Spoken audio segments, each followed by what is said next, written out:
Mwisho wa Kumbukumbu la Torati, Nabii Musa alifariki.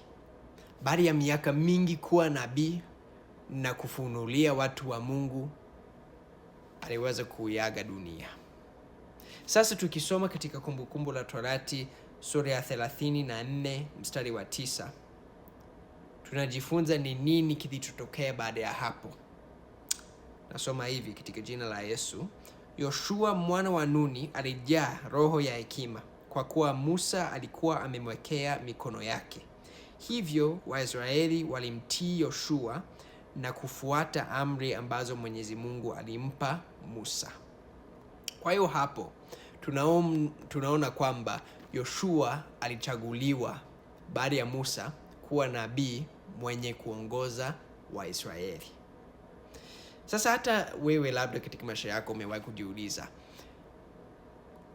nimfuate nani? Je, Mungu ameita nabii tena leo? Habari ambayo ninataka kukuletea ni kwamba jibu ni ndio.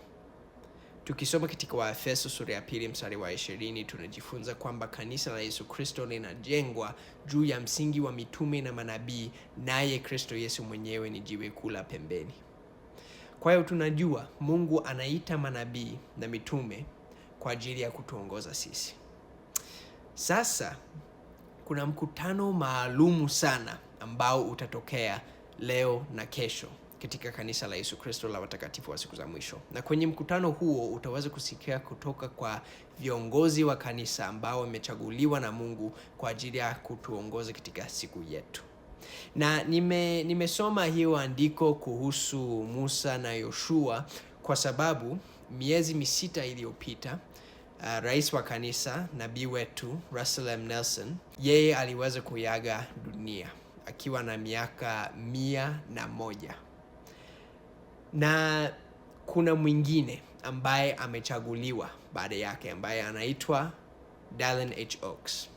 Na mkutano mkuu huu ni mkutano wake wa kwanza kuwa nabii wa kanisa. Kwa hiyo ni mkutano wa kipekee ambapo tutakuwa tunamshukuru Mungu kwa kuwa ameweza kuita nabii mwingine tena kwa ajili ya kutuongoza. Kwa hiyo mimi nawaalika tu mutazame mkutano mkuu wa kanisa, mujijulie kama hawa ni viongozi waliotumwa na Mungu.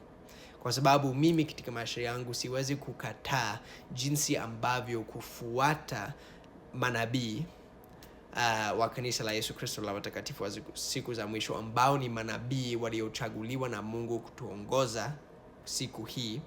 Siwezi kukataa jinsi ambavyo kufuata mafundisho yao kumenibariki katika maisha yangu. Kwa hiyo nimependa kuambia juu ya haya yote.